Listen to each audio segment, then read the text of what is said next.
universe as a permanent cast member. They didn't keep Morgan around at all on the show. They kicked him off to the other show. You would have thought they would have kept him around when he came, when he showed back up in whatever it was, season 6 or whatever, and became a recurring character again. Yeah, he was great. But then they kicked him right off again. Yeah, was it 8? Like after 8? Yeah, because after 8 he left. Fear of the Walking Dead. Yeah, the Fear of the Walking Dead, which I mean, I'll never watch. No, I heard from like Walking Dead videos, season 1 to 3 is good, but 4 to the last season is really bad. They say. So I'm like, okay. Yeah. So I don't know. I think I'm played out on that type of TV show. A Walking Dead spinoff. I like Daryl. That's an okay show. Like, it's pretty entertaining, and Dead City is like fun to make fun of and like talk shit about. Yes. Oh my god! Did you know Ginny died? Oh my god! It was the best day ever. Ginny died. It was like, oh my god, the hallelujah has happened. How would Imran or Cyber or anybody know who Ginny is? Nobody watched. Oh my god! We're the only assholes that watched Dead City. Nobody watched that show. No. So it's just a short clip. Nobody is spending the fucking like $80-something a year or whatever it costs to get a subscription for Paramount Plus just to watch Dead City. Yeah. Just a quick thing. Ginny was this weird character. Me and Jeff thought she was mute, but then she was just a girl who just didn't talk, and so it was like, why you were not talking this whole time? Okay.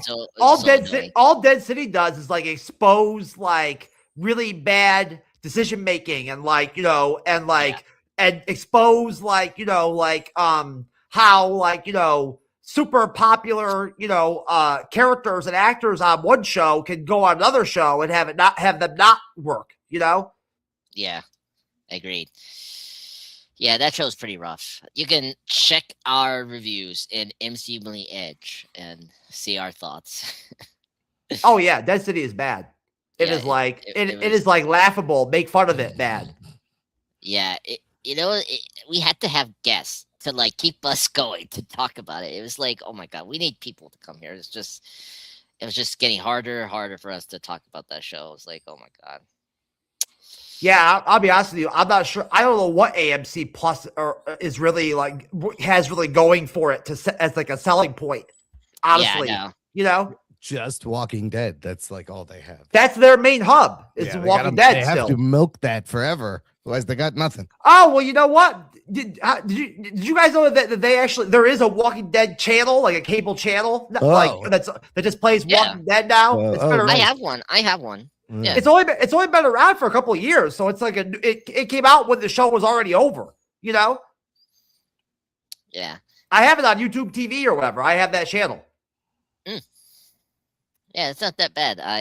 It showed like the newer seasons. I want to see like the early seasons of Walking Dead. But that's not a bad deal, just 24/7 Walking Dead episodes, I mean, I think they gotta hope that they attract new viewers, people who never watched it, they'll continue to be discovered. And like you said, the first 4 seasons are great.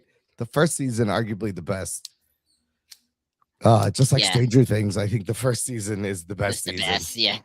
And then they have trouble keeping up. Is all. Yeah. Yeah, that's the first season is a really good season of television. Yeah. Anyways, we're live, sir. So you can go ahead and start. You can start our episode recap whenever you feel like doing it. Okay. But it never hurts to have some friendly conversation with our friend creators like Imran that we only see once in a while, and catch up on things. You know what I'm saying? Yeah. I'm excited for Fallout Fridays, and I'm happy to be back here. Yes. Talking some good TV. I don't think Fallout's a very exciting show. Well, give them a second. It's only the third episode. Third episode. Yes. Yeah, I know. I know. I'm just saying. It's building to something. It's honestly, it's a very, very, very low key, like not high paced type of TV show. It's almost like you're just hanging out with these people. Yes, exactly, Imran. You called it. There's so much world building and lore and details, and it looks beautiful. The sets are great. Oh yeah, costumes are great. The video game authenticity is there. I never even played the game, and I'm into this world. Everything they show me and the kind of the aesthetic of the 50s. The songs are great, and like this episode, I learned new things. You meet some new people. I didn't know about these people. But you've got to strike that balance anytime you adapt a video game or something like that, for television or, film or something like that. There's got to be a balance where, yes, you pay attention to the authenticity with the game, but then you also, change elements and add elements that add, entertainment value, And then from what I understand, this episode features a lot of things from Fallout New Vegas game, one of the Fallout. Aren't there like 17 Fallout games? How many are there? Honestly, I'm not sure how many there are, but I played 2 of them. And one thing about Fallout as a game is that unlike Last of Us, in Fallout, there's really no set like storyline or goals, like that you do in the game or whatever. That you would copy for a show. There's 9 main games and a bunch of spin-offs.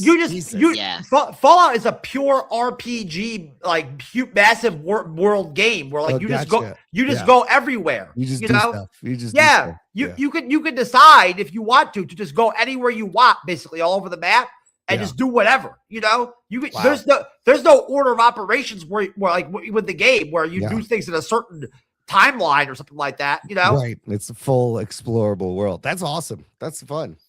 Yeah. So I was just checking. It's like there's 4 from the main series and then 6 spin-offs. That's what I just checked right now. Yeah. Wow, I can't believe they've actually made that many of them. Well, I see Fallout, Fallout 2, Fallout 3, Fallout New Vegas, Fallout 4, Fallout 76, and there's a new one coming, I guess. Fallout 5th one. Fallout 5. Apparently, yeah. Intriguing. The Fallout games are very expansive and really big games. So, like, honestly, I never finished any of the ones I played because it sounds like hundreds of hours. There's so much to do, that it's very difficult to actually do everything. Who has hundreds of hours to play these games? Is my follow-up question. No, not me. Because I do not. I don't understand how people have the hundreds of hours. It's a typical shooter RPG game. So you spend a lot of your time doing things like going back to, old spots that you've already been to just to, kill the respawned, enemy combatants there or whatever so you can get all their stuff, You know what I'm saying? Mm-hmm. Because you have to do that kind of stuff to, be successful in the game. Okay. Yeah. You got to have money to like get weapons and stuff like that, and all that kind of crap. Yeah. And what's the money? Bottle caps, right? Yeah, bottle caps. Yeah, which that's what I love that. Which we saw in this episode. We saw the kids working. I was like, yes, it is the universal currency in Fallout. Like everybody uses bottle caps. Interesting. Okay. Yeah. I think that's the best currency I saw for apocalypse setting. I'm like, yes. I here's my currency bottle caps. I'm like, it's really kind of like illogical when you think about it. You got to drink a lot of soda. Only in the Fallout like universe or whatever, like would you have that many bottle caps laying around? Yeah. Why are there are all these bottle caps? That is true. Yeah, that makes a lot of sense. Well, that's funny because, like, do you see the stories lately about pennies? They're not making pennies. Pennies are essentially trash now. In the weird retro like version of America that this show is built on or based on or whatever, before the bombs dropped in that retro America, right? They still, even though they were like futuristic and had tech and futuristic stuff, they still drank old fashioned glass soda bottles and stuff like that. Yeah. No, that's true.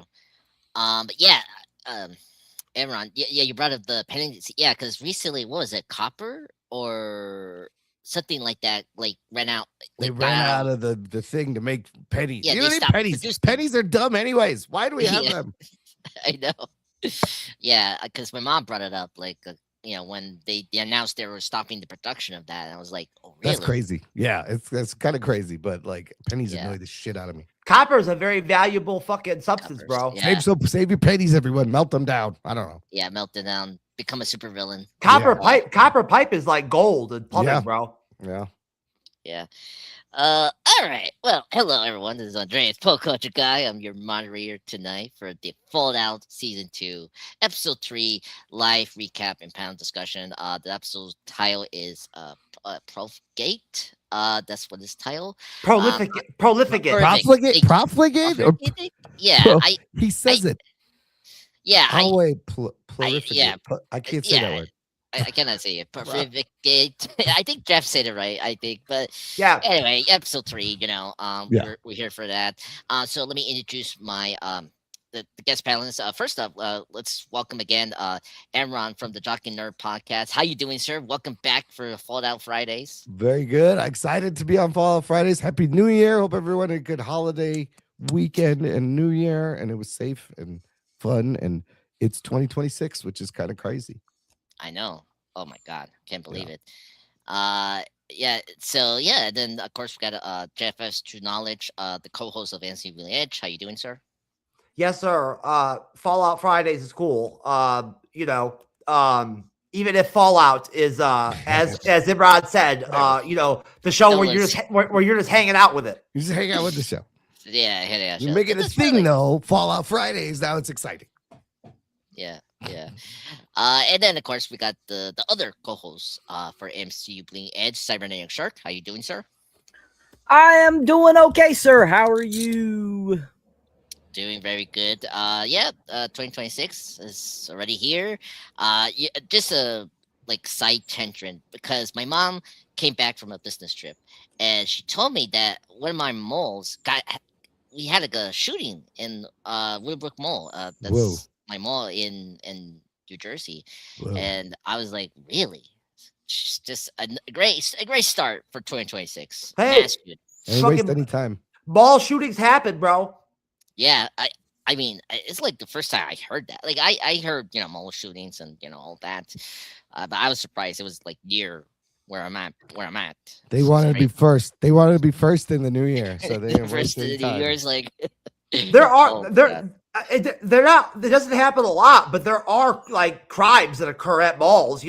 Crazy people do go into malls and get into vehicles that are on sale or whatever, or promotional, and drive them around into things, and smash stores. But the mall, all the malls are half dead these days. Anyway. Oh yeah. Malls. Oh yeah. Malls are dying. There's all the anchor stores are empty. It's nothing but goddamn cell phone kiosks and stores. That's all a mall is. There's more YouTubers that make content where they go to abandoned dead malls than there are actual malls. I love those videos. They're so creepy. Yes.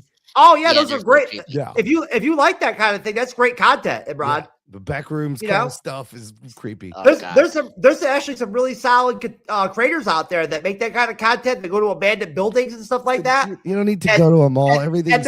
The shit's fascinating as fuck. Everything's cheaper on Amazon. You don't gotta go to the mall. I love seeing old fucking historic radioactive fucking nuclear plants and shit like that. You know? And, old military bases and stuff like that. It's fucking great. Yeah, I like abandoned stuff. Is just cool for some reason. I don't know. I just watched a video of a tour of Hitler's bunker, former vacation home. His former vacation Eagle's Nest or whatever. Whoa! And it's fucking beautiful, bro. This house, beautiful. Really? Oh God. I need to check this out now. Oh my God. But that's why the show is I like that part of the show is everything is abandoned and broken down and old, and it's all the set production design is great.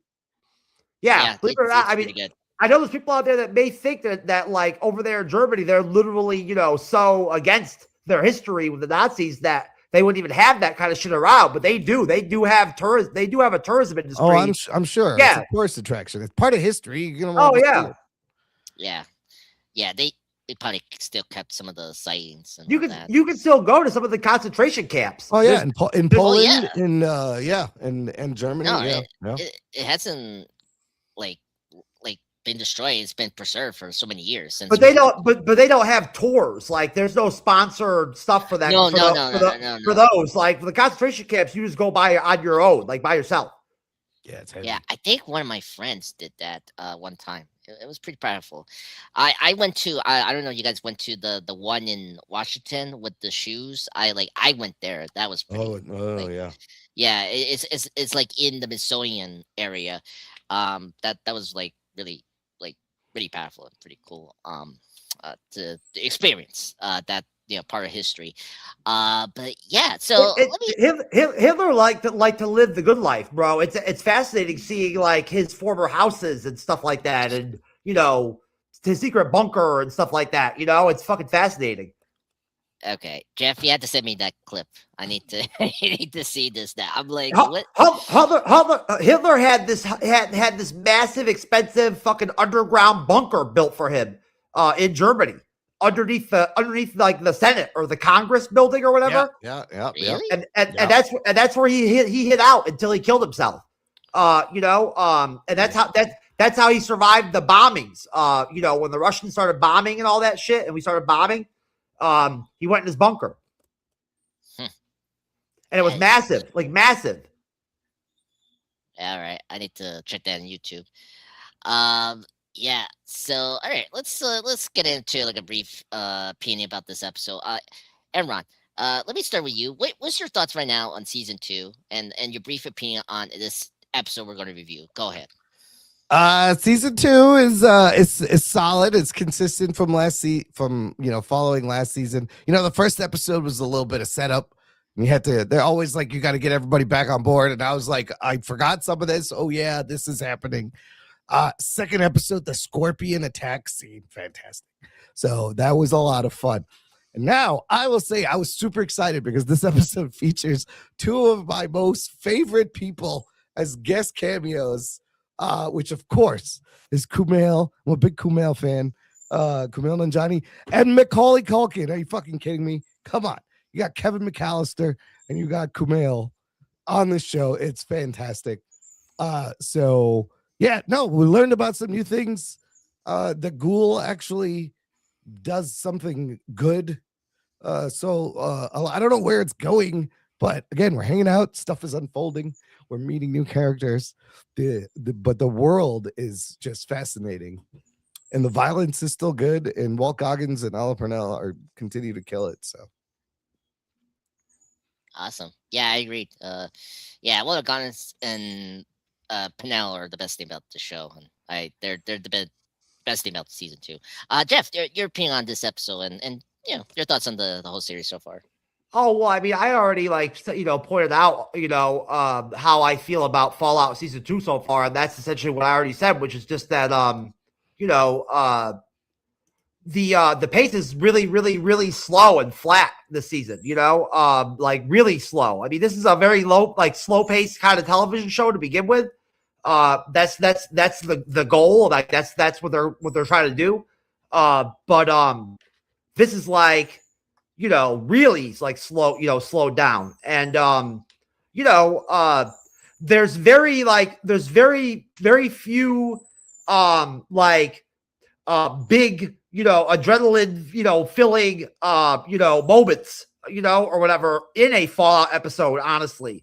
It's just not the way the show is. So, it's just very low key, man.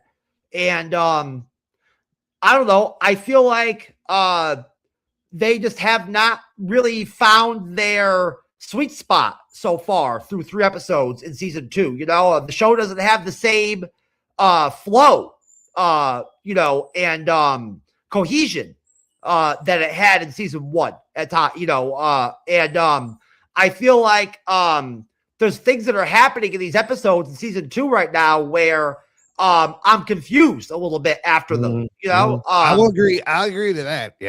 Yeah, there's like storylines and things that they have going on right now that are they just don't really give you a lot of information, and so you're seeing things happening and you don't really understand why.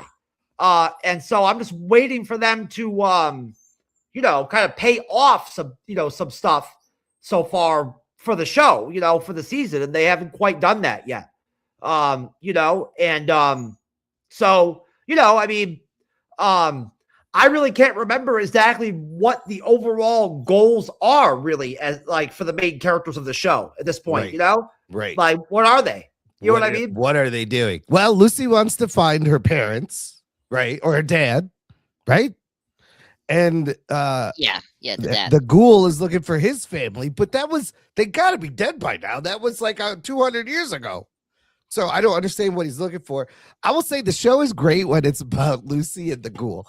Sometimes some of the other storylines I'm not fully invested yet. I think the ghoul is mostly just trying to exist.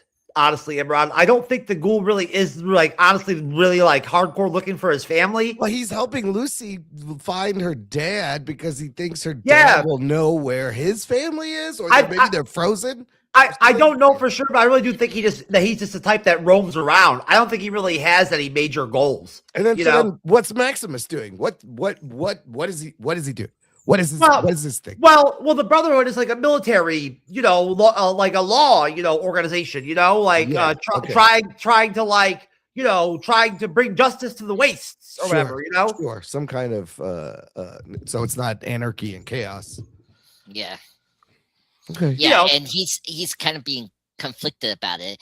And like we see that, in the later on in the episode about his master, and like he wants to like be productive, but then it's being shut out because how religious this I mean is. Again, he got he didn't really have a choice in like being with the Brotherhood. It just that's what happened to him, you know what I'm saying? Right. There was no other option. So like he never really had any choices or anything like that. Not a lot of people have choices in this post-apocalyptic world that they live in. It's fucking pretty rough. I was happy to see Thaddeus. He's one of my favorite characters now. Yes. He's great. It's I will say it's a depressing fucking show. Fallout is a depressing show. Yeah. Like the world they live in Fallout. Oh yeah. Is sad. Like there's a lot of it's just war and conflict. Like they thought they took care of it with a bomb, but everyone's just still killing each other. Yeah, I mean, and they handle it well on the show. There's a lot of like humor brought in and added in there, to kind of soften it a little bit, and they just kind of like almost kind of make light of some of like the violence and the the gore and this stuff like that. But it is a really fucking like depressing, shitty fucking existence. Like in this world on the show, I would not want to live there. No. Like, I'll stay in the vault. That's fine. I will stay on the vault. I mean, on all honesty, they really don't even like show you how some of these people like actually like live and eat and exist in this world. Like we just see them alive all the time. You know what I mean? But we never see them actually. Finding water and eating and right.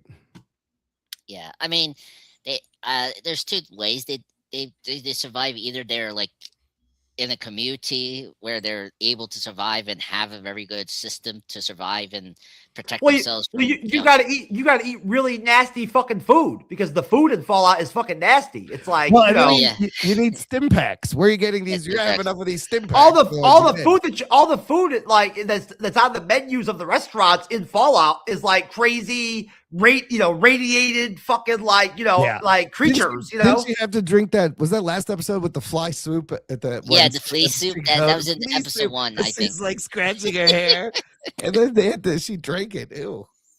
I know. I can't believe this did it. Climate, the wastelands like climate of the Fallout world or whatever that they live in is like everything's irradiated. The only creatures around to eat are like to lizards and stuff. Like giant scorpions and crazy. Yeah, like scorpions and shit. Like like shit you don't really want to eat. I don't see no cattle. Where is there any beef? Is there any pork? No, I mean, no. They do have it. It's just they're mutated. Like the first season we saw like a cow. They're called Brahmin. Yeah, Brahmin. You can't eat that shit though. Yeah, but I mean, you have to survive, so you have to eat it. So, but yeah. I think there actually is some livestock in the game. Like in the games, there are still some chickens around and stuff like that. And all that. They're just rare. Yeah, like last season, Lucy went to like this market basically. If you go if you go one of those in the Fallout, then you're able to find food there. Yeah, it's just really not positive, like tasty food. It's like fucked up shit. No, it's hell. I mean, they're living in hell. It's hell essentially. Yeah. No, I agree. Yeah. Yeah. Anything else to say, Jeff, before I go to Cyber? No, sir. Thank you for asking, but that's pretty much all I really just wanted to say. Episode 3 is just an okay episode, to be honest with you, of Fallout. It's not the best that I've seen, and not a lot really a lot happened. That's pretty much it. Yeah. No, I agree. We'll discuss that later on the recap. Cyber, your thoughts on episode 3? What you thought about it? Overall, I thought it was a decent episode. I think the season so far has been decent as well. I've been enjoying it. I've been finding it entertaining. I love that we finally got to see Macaulay Culkin in this episode. I have to agree with Imran about Kamal Najani. I love Kamal Najani. I think he's freaking hilarious in anything he's in. He's just always a pleasure to watch. I mean, his character, even though The Eternals was not the greatest film, he was one of the best parts of that movie. Kingo is great. Yes. Kingo is great. That character is great. Yeah. And he is just a really fantastic, actor. I think he does a great job. He's always great. And so, it was nice seeing him in this episode as well, as we got to see him briefly at the end of last episode. And so I think that overall it was a fun episode. I thought it was fun, decent, and I enjoyed it. I thought overall it was a good episode. And I think so far, these first 3 episodes have been done really well. I've actually been enjoying this season a little better than the first season. Kumail has a new stand-up special on Hulu. If you guys have time, I would watch it. It's fucking hilarious. It was so good. He goes on a crazy rant. You know how he got jacked up for the Eternals? And he's like, how come I'm the first one to get made fun of for getting buff? He's like, when did you change the rules? And then he's like, I'm keeping this body because fuck you. I'm going to keep it. It was so good. It's so good. He talks about going to therapy because of Eternals. Hilarious special. Oh, no. Yeah. That is so. I've seen the advertisements, Rob. Dude, it's a solid out. It's a solid. Solid. Oh my god. Yeah, definitely. Because he started as a stand-up, and he's a really good stand-up. So he goes back. To Chicago. He's a funny actor. I like him. I don't know. You've seen the movie, the Big Sick. Yes, that's great. Yeah, great film. Love it. If you like the comedy / dramedy, it's really fantastic. Okay. That was like a true. That's how he met his wife. Like that's a true story. Yeah, which is crazy. Yeah, and just wrapping up, the Basic was nominated for best adapted screenplay for him, and I think his other writer. But yeah, really cool. He's a great actor. I like him in Eternals. Kingo is one of the better actors, better characters in that movie. Absolutely. His was it chauffeur who was following him and like taping it was like that part always killed me. That it was the funniest part. He's like, "You got it." Yeah. I was like, oh wow. All right, so let's get into the recap. And speaking the Amron, you brought up the character Thaddeus, who of course was the former Brotherhood member that knew Maximus in the first season. He got tricked by one of the ghouls to exchange the fusion thing, and he was slowly becoming a ghoul towards the end of season 1, actually in episode 7. And so I was very happy that we got a payoff. Where was he now? And we see him clearly turning into a ghoul. You see his eyes similar to what Howard is Cooper Howard, that's played by Guns, who is the ghoul for this show.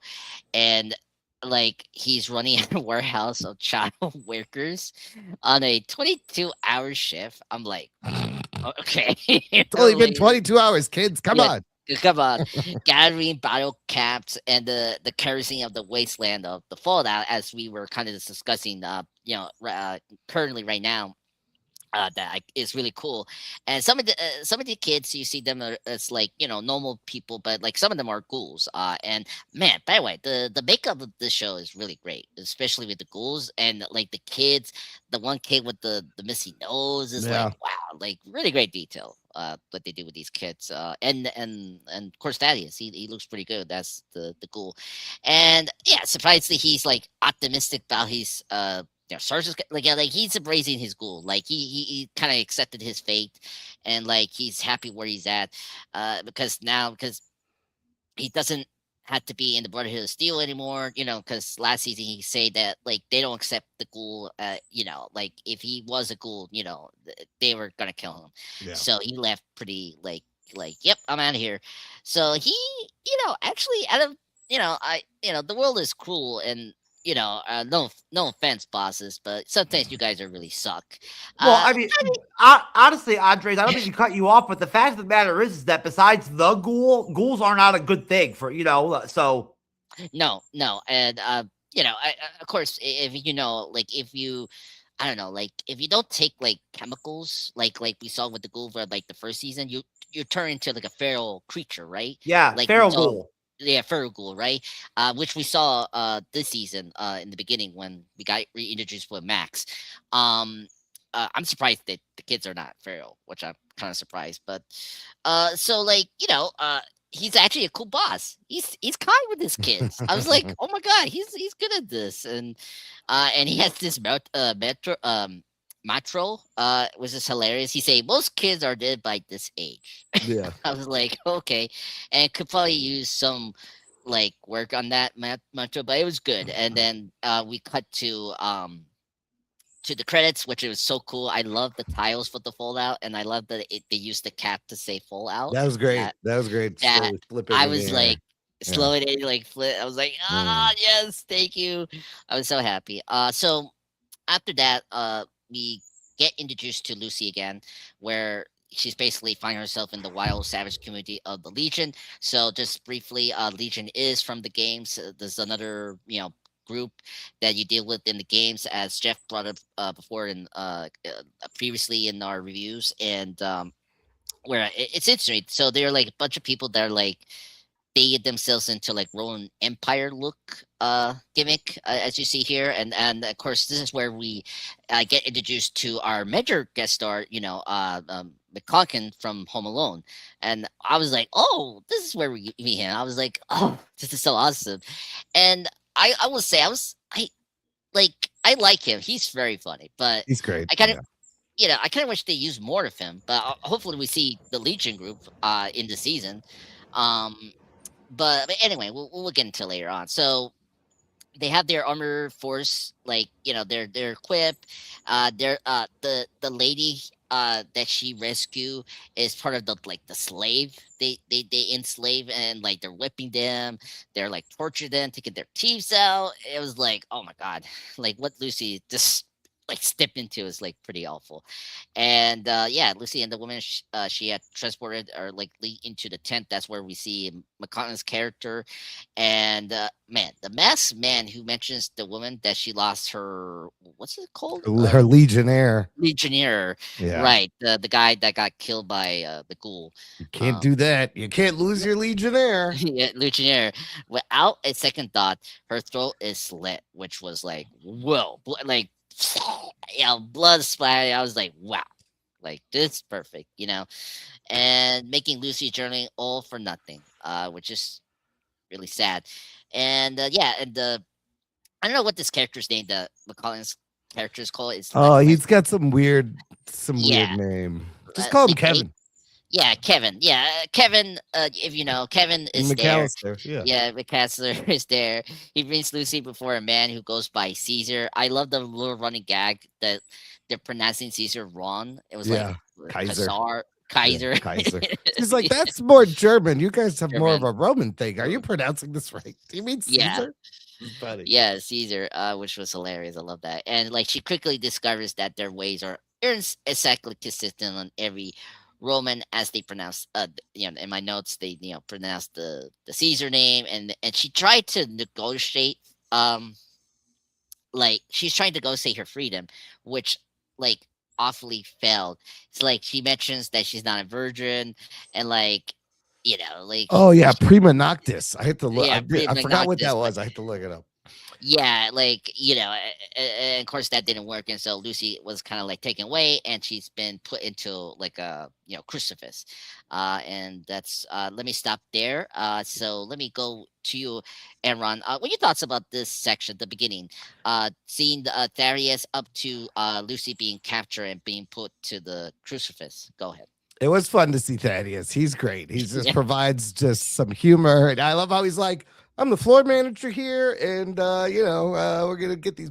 And the little kid ghouls, I felt bad for them. I was like, oh my god, there's little kid ghouls. They're adorable. And his motto is fantastic. We would all be dead by now, anyways, and he's probably right. And then Lucy, I knew it was a bad idea for her to save that girl last episode. I don't know what you were doing. That was dumb. And she left her buddy there. And then, it's all meant to be a little like ridiculous, right? Because these people are wearing repurposed like catchers padding and football, and then parts of things made to look like Roman things. And then they're warring with the people right next door. Like the whole thing is ridiculous. Why are you dressing up like Romans anyways? Like I found it entertaining and funny because of how ridiculous it is. But great Macaulay Culkin reveal. And she's just she's gonna need help.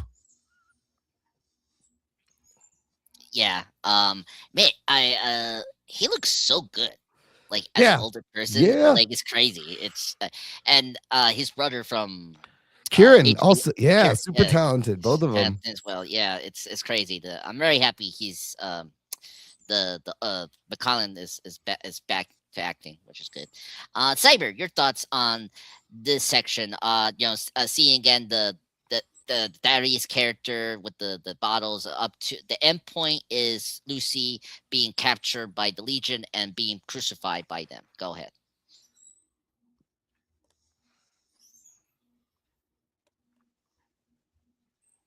Just give me a second.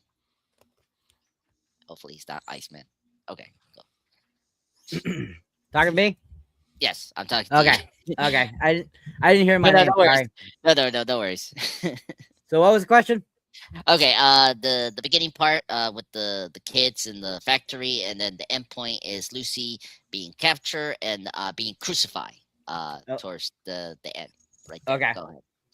So the beginning is quite interesting. You got your great child labor going on, like over in China type of deal.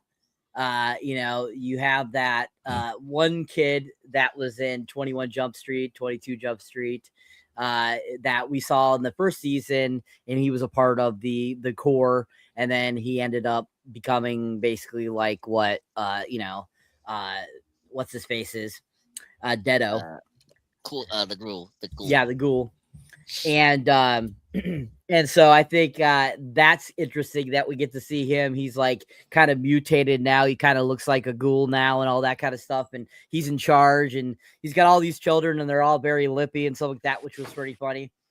And they got the one picking on the other one, which was pretty funny. And you're just kind of like, wow, this is an interesting situation. And it was all around just so funny, and like it's totally what I would see like in a futuristic, apocalyptic era, So I think that was, quite an interesting way to start the episode. Of course, we see the ghoul briefly, and he ends up knifing out that thing from the scorpion. He's talking to the dog, of course. We see him do that, which was interesting and fun. He hasn't died yet, so what Lucy said to him in the last episode is true. Yeah. And then of course, we have Lucy pop it up finally after she had been captured in the last episode. We see her being taken into the camp of those people of the collective, and that's when we get introduced to, of course, Macaulay Culkin, which was absolutely freaking hilarious. He takes off the helmet, and I was just like what? I'm like, you are what? I'm like, nah. I'm like, what are you doing here? I'm like, this is where you are in the show. I'm like, really? I'm like, yeah. And I'm like, that's hilarious. And so it's just funny seeing him, and I'm glad we got to finally see him. After the whole thing saying he's going to be in this season, so it was great to finally see him. And I actually think him being kind of like that Roman Empire looking dude, guard guy, I think it's kind of cool. He looked kind of good in that outfit. And I was kind of like, oh, okay, this is interesting. It'll be interesting to see where this character goes if we see him, often throughout the rest of the season. And, his whole demeanor, everything was on point, I thought, and really fun how he was talking to Lucy. And then Lucy, like, that whole rant she goes on, like, by the way, I am not a virgin, and all this kind of stuff was cracked me up. I was just like, I don't think that's what they're talking about, hun, but okay. And it was just kind of funny. And you're just like, wow, she's still so naive after the first season. You're just like, Lucy, you need to get some knowledge, girl. And so then, like, when they shackle her and start moving her, and she's like going on, and Macaulay Culkin's just kind of like walking along, just listening and like saying things, and just like, well, no, kind of deal. You're just kind of like, yeah, Lucy, you're completely out of your element here, hon. You have no leverage here whatsoever, with where you have been. And maybe if you had the ghoul along with you, you might have something a little more edgy. But, even with that, I don't know. But when they end up putting her up on the cross, I was cracking up. I'm like, what is this? Jesus Christ? I'm like, what do they do with sacrificing her? I'm like, why is she up on a cross? Like, I'm like, are they trying to do the sacrifice of Christ again? I was like, just kind of cracking up. Like, this is interesting. Okay. And because it wasn't like it was in the middle of the desert or something, away from everything. No, it was right in the center of their camp. So I'm kind of like thinking to myself, I'm like, okay. I'm like, interesting. All right. But like how she's up there, she's kind of like still talking. You're just like, just shut up. Shut up. What have you realized your talking has not got you anywhere? Shut up. So yeah, I think that the opening sequence is really decent. I enjoyed it. I thought it was very entertaining. Got you into the episode very well. I think the whole Lucy dynamic was hilarious, and I think overall, up to our ending point, I think was pretty funny. Yeah, I agree. Lucy. Jeff, your thoughts on the factory up to Lucy being captured by the Legion? Go ahead. Yeah. I mean, Lucy is okay. Like her, her shtick is like, it's always so entertaining. Honestly, when you see it happen episode after episode. But I don't know. I mean, although it's always, kind of, totally like cool and, reminiscent, to see Macaulay Culkin in something, I really honestly, would have liked to have, gotten that, had them do something a little bit more with the Legion than kind of what they gave us, in their scenes. They kind of made them out to look like a joke, overall, and they're not a joke in the game, in the game, the Legion is where when you fight the Legion, they're some of the most dangerous enemies that you fight in the game, and you get some of the best guns, in the game from them, from killing their members, Okay. So they're like they're a legit force, as like a gang or whatever. It did seem like a little jokey to me. Like it seemed ridiculous. Yeah, but then again, Fallout likes to make everything, a lot of stuff, a little jokey.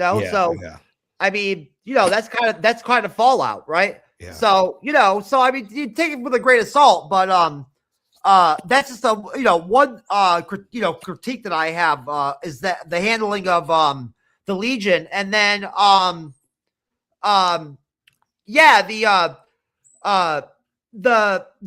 humor, and like the cool factor is there with the opening with the kids and the ghoul guy and all that.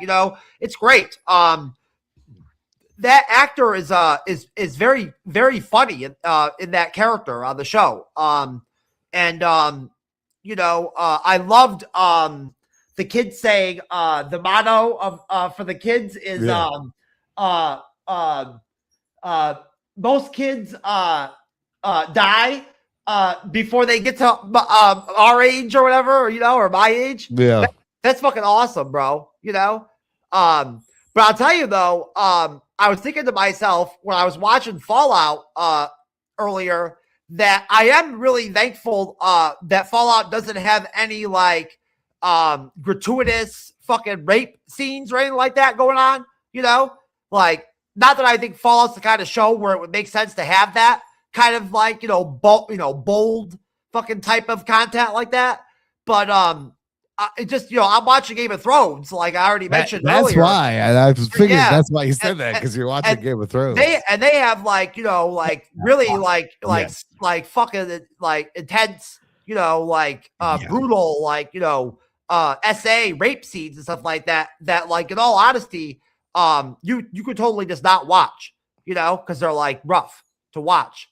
I don't enjoy watching actual like full-blown rape scenes, to be honest with you.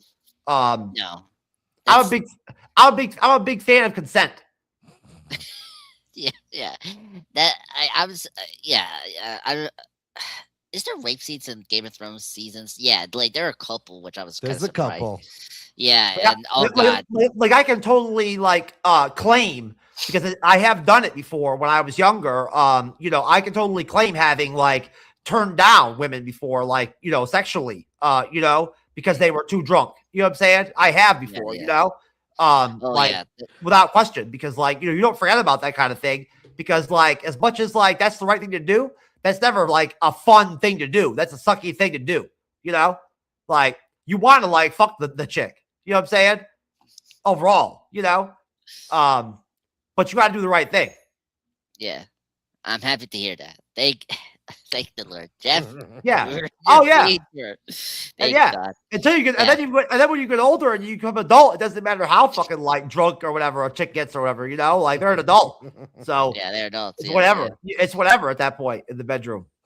Yeah. You can be fucking wasted. Yeah. I agree. And I'll smash it. So, No, you got to sign the form. You still got to sign the form at the bottom. For the cassette, it's here. We got to show you have it in triplicate. Nah, I don't be hanging out with a lot of like really stupid drunk bitches, like in my life, That doesn't really happen to me that often. I don't really have that experience very much, you know what I'm saying? But I'll tell you, overall, that I again just I mean even in the the opening scenes of this episode, it's just a very slow pace in season 2, like really slow, and it's like well, I'll say my comments of the. I was going to say something that will make more sense if I say it later on in the episode than if I make it, now. Yeah, I mean the stuff in the opening is okay, I guess. It's just your typical Fallout, kind of content. Honestly, I felt like Lucy did not have like a great episode, honestly, as a character. Like I didn't feel like she had a really great episode for her, as a character, honestly. But that's just my opinion. Nah, I think I'm in the same page. I feel like this was such a good episode for the Ghoul, because we got more his motivation and all that. And something before we move on, I just want to bring up this like detail about the Legion thing, because I forgot to like bring it up in the recap. But while Lucy was like walking around in their like area and like trying to negotiate her freedom, I think McCullen's character like told that like the founder of the Empire died, and like he there's like two sides over the war with them. Like there's like the actual Caesar, and then there's like the false group. There's two Caesars. Caesars, right? And apparently the original Caesar like wrote like a note like who was going to be the heir, but he died and like is left in his pocket, which I think we see towards the end of the episode. Yeah, that's kind of dumb, man. I know Yeah, nobody can get to the pocket to read the notes, so they just break off into two facts. It's ridiculous. This is a ridiculous thing happening. Yeah, exactly. And it was funny when they say that, oh, we cannot retrieve it because the other side just shoots us. Just go get the note. What's the problem? Just be like, hold on, let's look at this note, and then this is all over. Well, that's what I'm saying. Like, what good does it do for the show to like take factions like that, like groups like that, and make them out to be like dummies? You know, like overall, you know what I mean? I know. How does that help the show?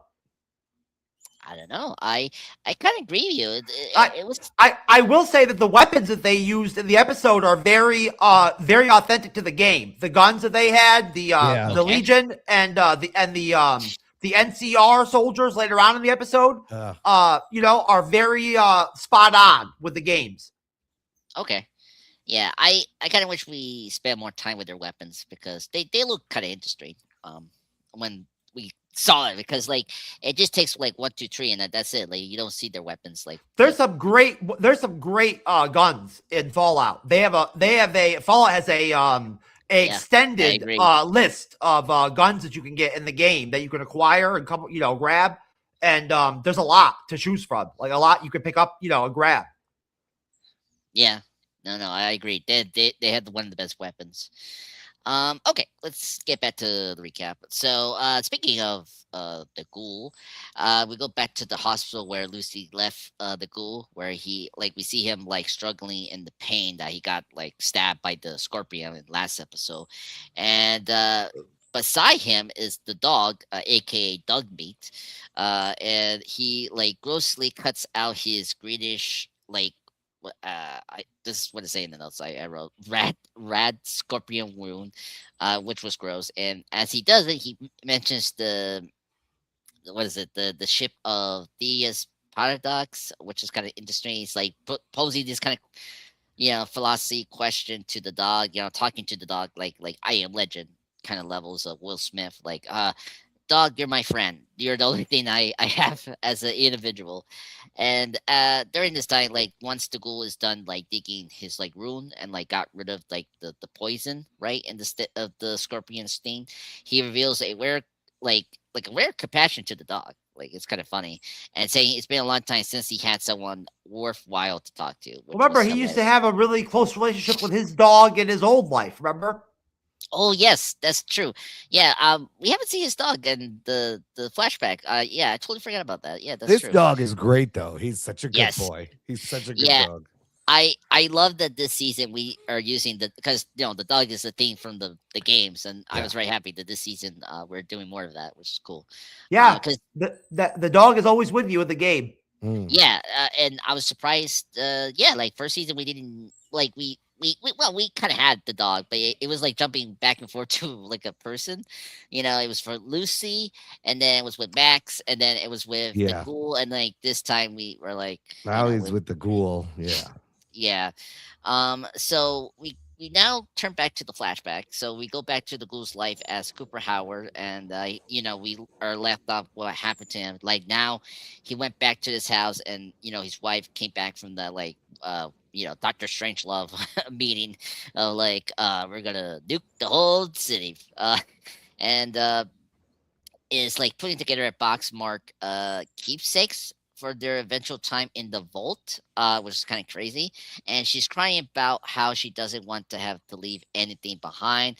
But Cooper reassures her that maybe they won't have to, as both know fully well that the bombs are coming soon, which is true because that's the same year that the bombs do drop later on in the fall.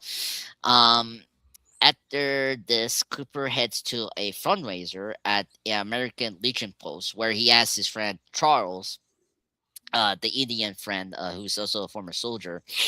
He's the one that introduced to him to the lady Mundor. I'm sorry, the chick that was got killed towards the end of the first season. So he's back again, which I like, and and like he asked him for some like detail about like Robert House, the main character of this season, because we're adapting the new Vegas storyline.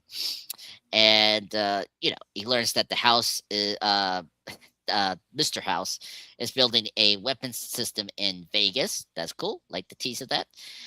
Keeper mentions Moldova. Yeah, Moldova. Yeah. Thank you. Weird, because she has two names. She has the Yeah. actual name she has, and then she has this other name that's like her secret identity. Like her Yeah. super villain. Wants him to kill Mr. House, and I was like, oh, but there has to be another way. But yet, Charles states that most of the men in this room have killed someone, and House is just one man. Very true. And let me just wrap up with this part here. This is really cool. We got this like representative Welch, this congresswoman. This part was funny. She's getting like no respect. She's this very like timid congresswoman for the district of Glendale. Gets up to give a speech mentioning that she refused to corporate funding and that Washington can afford more influences from the corporations. Again, the themes of how corporation that universe had literally take over the whole state and culture there. And when Welsh fumbles her speech, Cooper heads to the bathroom where he finds the man, aka Mr. House, there, like who looks especially just like Robert House, and he's there talking to him. And it was weird. Like, did he know that was House or no? Like, I don't think he recognized it. Yeah, I don't know. Yeah, and like, like we seen House asking Cooper if he received any awards. Cooper replies that he's just there to support his friend Charlie. Apparently, rumor has it that Charlie is a pinko. I don't know what that means. It's a communist friendly or communist supporter. They would call them pinkos. That was a big thing with like the McCarthy hearings, and they thought all Hollywood was pinko commies. You'd be like pinko commie. That was like the slur. Oh my god. 50s. Okay. Yeah. Okay, that makes a lot of sense, because I thought that was their term of like something racial. I didn't know. Yeah, it's called communist essentially. Yeah, it makes sense because last season, if anyone doesn't remember, he was already being accused of being connected to the Communist Party. Right. So I kind of like that they remember that part. Communist sympathizers. That's what. Yeah, pinkos. Yeah. So Cooper said he couldn't know before the man asked about Cooper's own affiliations. Cooper sees through the man's intentions while he talks about the symbolisms with sympathizing with the pinkos and their exhaustion within the institutions. And the solution to that problem, he say, if you back one person into the corner, they will try anything, but if you back billions into the corner. So let me stop there. Give me a second. Jeff, let me go to you. What you thought about the flashback of the ghoul? What you thought about this whole section up to him meeting Robert House for the first time and not knowing that's him? Go ahead. I've honestly I've fallen off and really don't grasp what the flashbacks were about in this episode. I can't remember or whatever, or can't keep track of what's happening in like that part of the flashback, that we had in this episode. I'm not really sure what it's accomplishing at this point, to be honest with you. That's kind of where I'm at with it, to tell you the truth. I've liked the flashbacks in the show before, but I did not feel like the ones, in this episode really accomplished a lot, and I was confused a little bit too, as far as what's going on with those flashbacks. And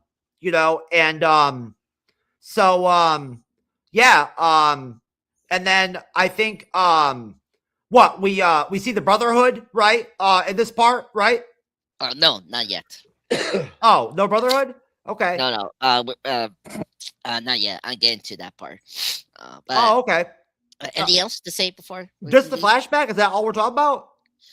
I mean, the part where he's like getting the scorpion wound out and then like talking to the dog. And yeah. I mean, the dog is part of the game. So, talking to the dog is, just reality and Fallout. As far as like him cutting that red scorpion shit out of his leg, who gives a fuck? It's just kind of a throwaway scene. Honestly, to tell you the truth, I mean, nothing. It really doesn't accomplish much. I like the dog in the show, but I'm not like a massive fan of the dog scenes. Like the ghoul talking to the dog is not super entertaining. Honestly, it can only be done for so much. That's it. Okay. Cyber, you're next. Your thoughts on the ghoul in the flashback? The endpoint to the flashback is like him meeting Justin Theroux's character, Rubber House. Go ahead. So I think that, the flashback is interesting, because we get to see more of Walt Goggins as, his human's version of himself, Howard.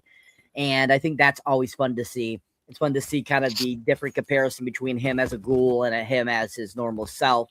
And kind of how, if you think about it, he really hasn't changed too much. Just there's a few things that have completely changed because of, becoming a ghoul and everything and being around for hundreds of years.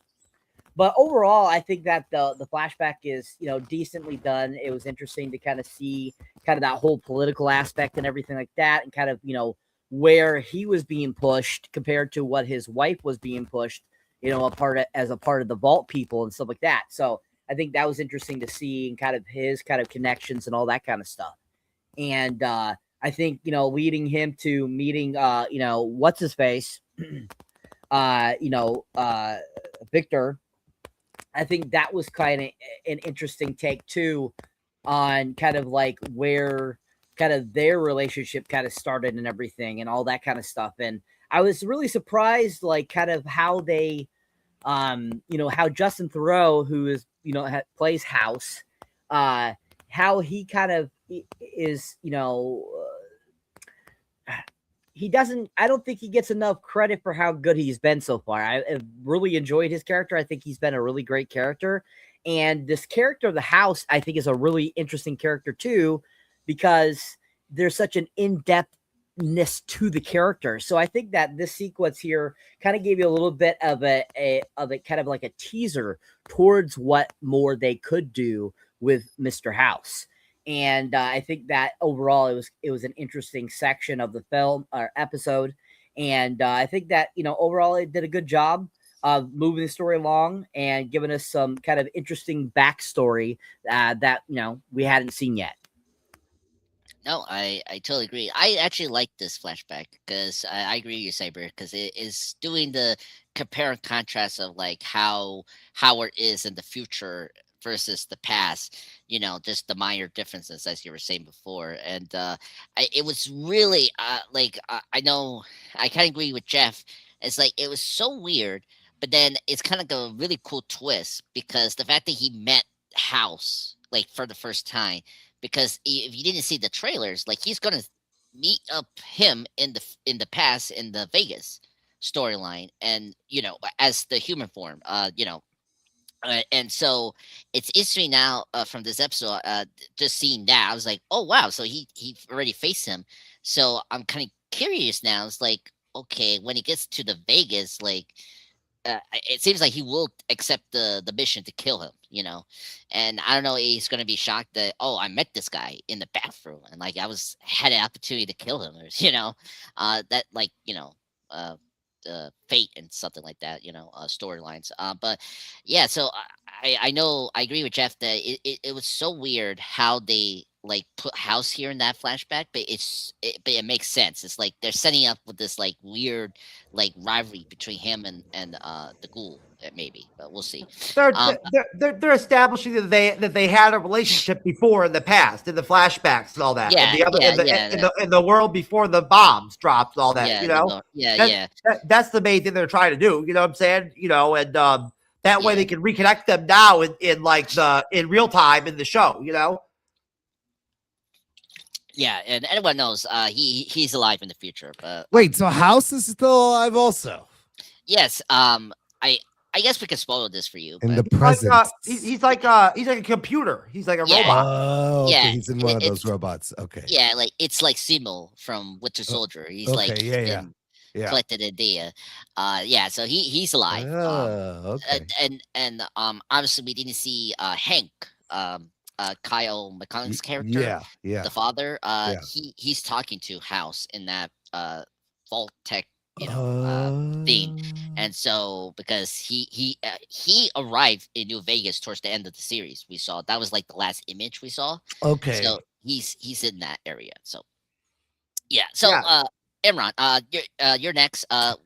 What's your thoughts on this section of the ghoul and the flashback? Go ahead. Well, first, I love the dog because it's a great narrative gimmick where we can find out what the ghoul is thinking, right? He's talking to the dog, but he's really, there's exposition, there's his own, so we're learning. He's talking to us, but he's talking to the dog. It's a great little thing. I get that. I like seeing the backstory of Cooper and the contrast. Like you said, I saw that, how he was back then, but I'm going to agree with Jeff. Was not a fan of these flashbacks this episode.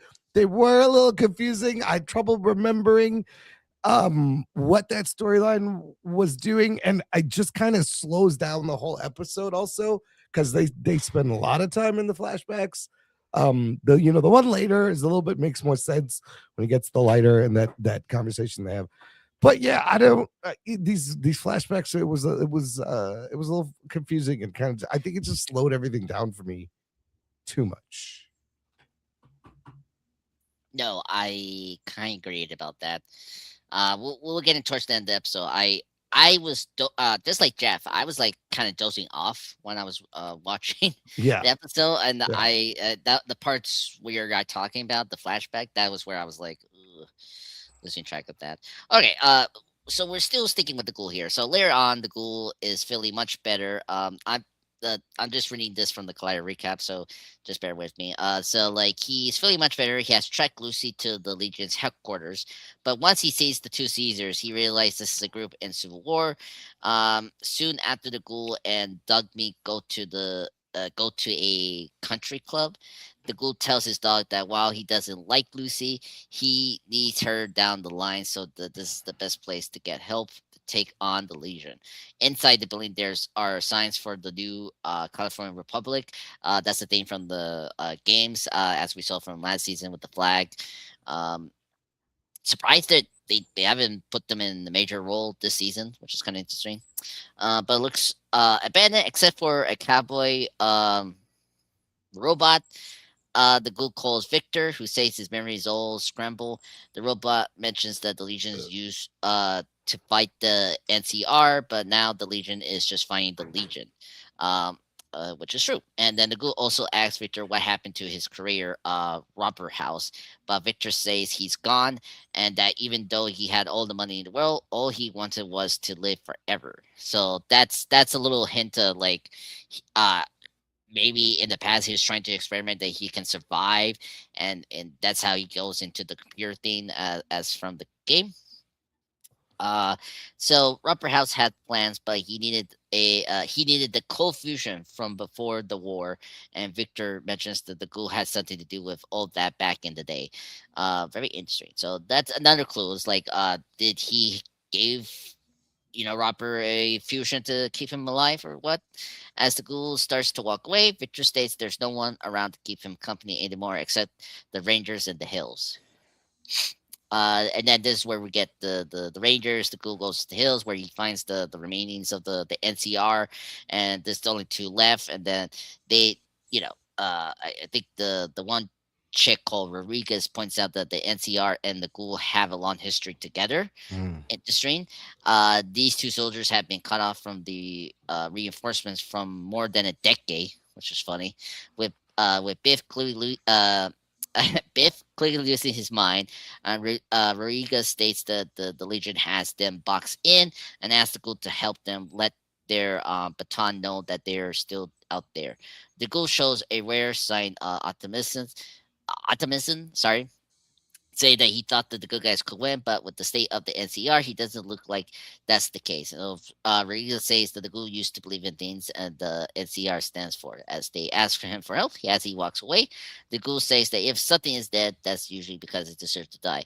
And then meanwhile, we cut back to Lucy is still hanging on the crucify, and she thinks she sees the ghoul before it finds out, which is hilarious. It turns out it's the ghoul who claims to have information from Caesar, and then like the ghoul says that Legion gives him something he wants, he will give them the last holdouts of the new California Republic, and which I was surprised he did that, but you know, that's the goal. And just wrapping up here, you know, the goal we get like the last how do you say it, flashback where Cooper is at the American Legion, where he like hears his friend Charlie giving the speech about Cooper's courageous activities in the war.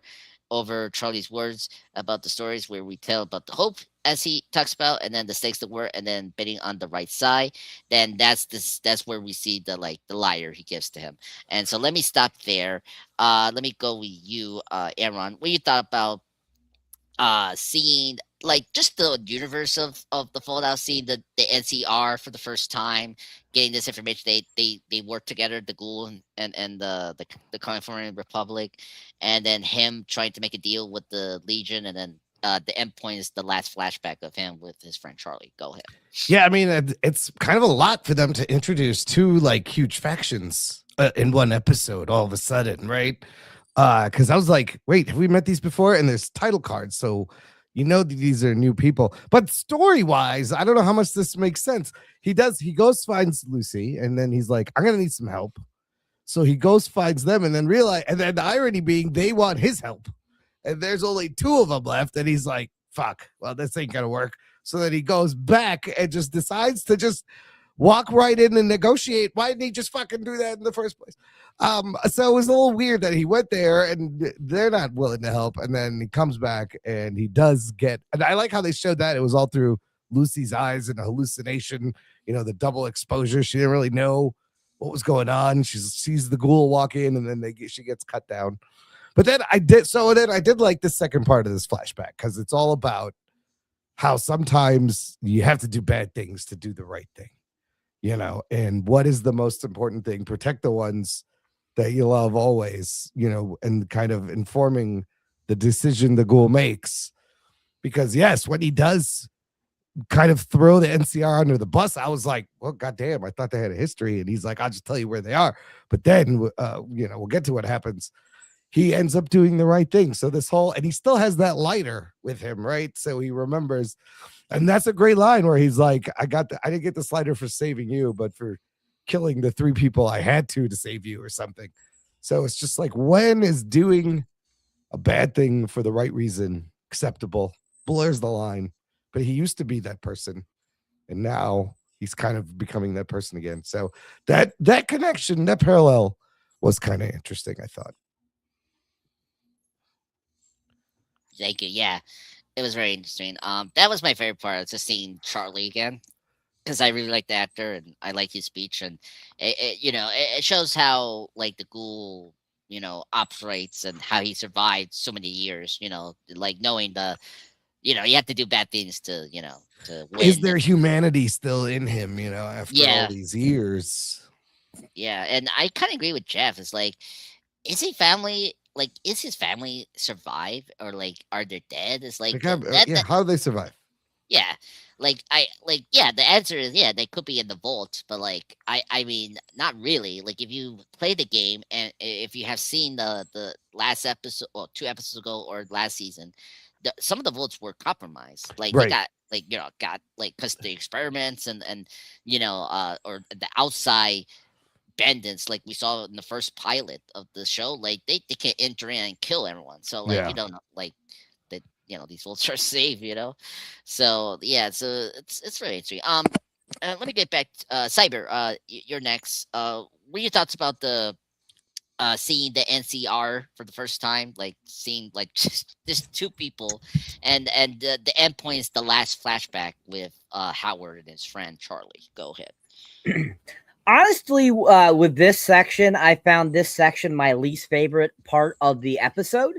I found it a little draggy. I found it a little slow. I found it not really entertaining to a point. It was kind of like too much backstory. But at the same time, I'm glad they gave us some backstory here and we got these sequences. But at the same time, I was just kind of like a little saddened by it because it was just, I felt they could have done better with it. I think they could have done more with it. I think that they could have shortened it, but at the same time, get to the point quicker, but give you better references that would have made it, give you more, interesting story versus how they kind of played it out. And I was kind of, at this point in time of watching it, I was kind of like it, because it was so slow for me for some reason, I almost was like wanting to go off into La La Land a little bit with this sequence and like be like la la la la la la. I'm like, oh, what did I miss? Like, kind of like that deal. And it was too bad because there was so much potential to it, but it just did not, I felt, was executed as best as it could have. But overall, I think that, once again, I think the sequence got across a message, got across the story, it moved it forward, gave us those introductions, gave us those kind of reintroduction to different characters that we have seen in the past. But at the same time, I think that there was just so much more they could have done with it. No, I agreed. I was like, I was surprised you didn't use the NCR to be like the group that the Legion goes after, instead of this, like, as Jeff said before, this two, like, opposing Caesars group. Like, I don't know, that was kind of weird. Jeff, your thoughts on this section of the endpoints, the last flashback? Yeah, I mean, hopefully, oh, shout out to Liberty Prime. Sorry I didn't see that comment from way back there earlier, but yeah, most definitely. Honestly, I really hope that they get back and and do the NCR again later on in season 2 at some point, because just seeing them with the two fucking people like that, again, makes them look like they're a fucking joke, kind of, There's got to be more of them somewhere, right? Yeah, I mean they're like a actual like group, like organization or whatever, of whatever kind of organization you have in like the wastelands, right. Yeah, they're like a gang, and like a realistic militia or whatever. like like lots of people in the group, like type deal. So I just hope they revisit that and actually do something with it, because the NCR is cool in the game. And you fuck with the NCR a lot in the game. But yeah, again, the flashbacks are just kind of whatever for me in this episode. Hearing the guy talk about old war stories from a war that we never seen or anything like that, that they fought in this, alternate world they live in or whatever, I mean, I'm not really all that invested, in whatever,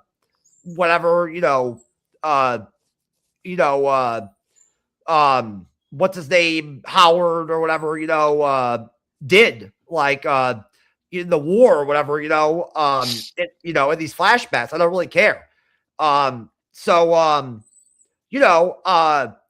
I just like to see them get those flashbacks back on track to where I know what's happening with them and what they're trying to accomplish for me in the audience with them, and I just kind of lost that with the flashbacks in episode 3.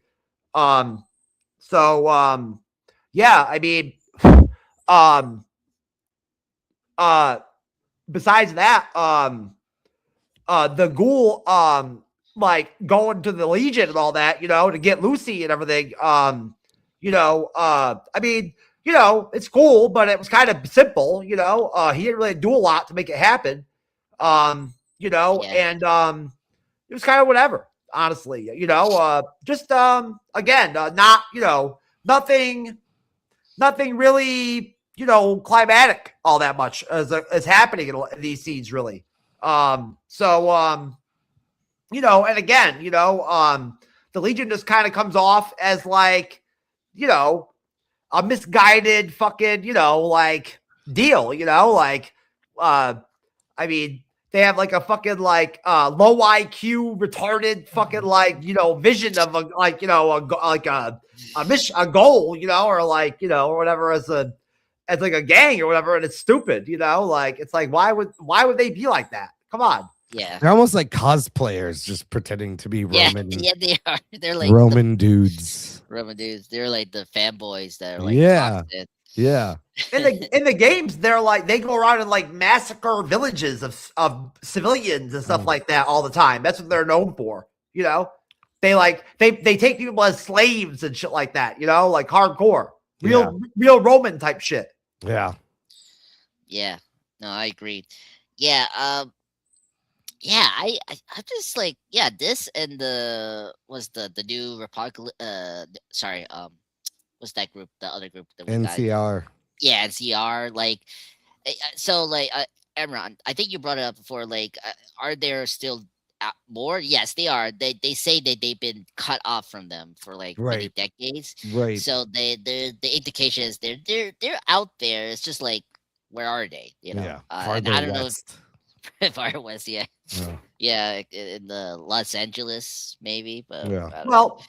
I mean, you hear them like discussing like or revisiting the whole Shady Pines incident, you know, that happened like 20 years ago or whatever, you know. But you know, and like everything seems to have been like different and like better for some folks back then, you know, or whatever for some reason, right? And like now things are worse, I guess. You know, it's weird. Yeah. You know, it's kind of weird. Well, I mean, thankfully we had that flashback because we knew that Hank did it, and so like so like him and Robert maybe did something that made it worse. So because like he was still experimenting, you know. In the games, the NCR is one of the biggest, like most like well organized, like some well supplied organizations or gangs or whatever there is in the in the world. You know, like that. You know, when it comes to like actually being equipped and like having buildings and bases and weapons and all that kind of shit, they have it in the games. Oh, really? Okay. Oh, yeah. No, they do. I remember one of the views. Yeah, you interact and deal with the NCR a lot in the game. Yeah. I don't know if maybe we're going to see them more in the New Vegas setting. I don't know, but yeah, I'm a little curious. You've got to play for quite a while to actually get to the point where you fuck with the Legion. You know, it takes a minute to play to that level of Fallout. They're not like immediate characters that you meet. But the NCR is like a from the jump kind of thing in Fallout. You know. Okay, that makes sense. Yeah, I think it's my first time like hearing Legion because I know about the new California Republic because they're major in the storyline of Fallout. The groups are like organizations or whatever that are left that exist that are still semi attached to like the America, the United States, like states, like the government, the old government, the old world. Those are the most powerful, like biggest organizations. Yeah, I remember that in one of the videos I saw with them talking about this group. Okay. Anything else to say, Jeff, before we kind of move on? Nah, not really. Just that they in the games, the Brotherhood is actually a very like a really low key dynamic to the games. Like you don't really fuck with the Brotherhood that much, honestly. They're making them to be a big part of the show. It's different. Yeah. I remember in the like the Brotherhood are not like the major threats in the I mean the spinoffs, like you were talking about the spinoffs, like they're focused on more in the spinoffs, but like in the main you've got to play really far into the game, to get to like the part where you actually like get to like join or be a part of, or fuck with the Brotherhood, and and wear power armor and stuff like that. Like you have to really like get way into the game and get way like leveled up as a character to wear power armor. Yeah, because you have to have like a certain set of specs, that are at a certain level in the game as a player, and so power armor requires a certain like level, of specs, and until you get to that point, you can't do it, Yeah, like I'm looking at the New Vegas game. The California Republic is major in there. Like Caesar Legion is like are a major part of that. Like I'm wondering if they're changing up the storyline for this show. Wearing power armor, honestly, as a player in Fallout, unless it's and maybe in like the newer games or something like that, it's a big deal.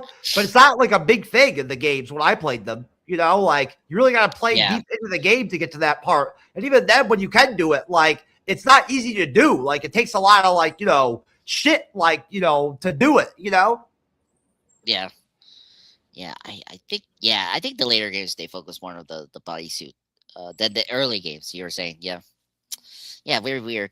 All right, so let's just wrapping up like this section of the Lucy and Ghoul storyline. Like, yeah, we cut back after his friend gave the speech, because I think the speech now gives the confidence for Cooper to actually do the assassination. That's what we have here with that speech is like it kind of just tells Howard that like, okay, I gonna do this like mission now, and that's why we needed that, and that's why we see again the liar in the present day. And with that, he does rescue Lucy, and I was like very surprised he has patience for this girl after so many times just not getting to the program of survival. He said he needs her for something. Yeah, but he does go and save her. Yeah, go save her. He didn't have to. And I have to, and so it was like really cool. I like this end part where he blows up that like the middle part, and then like you see the whole Civil War happening.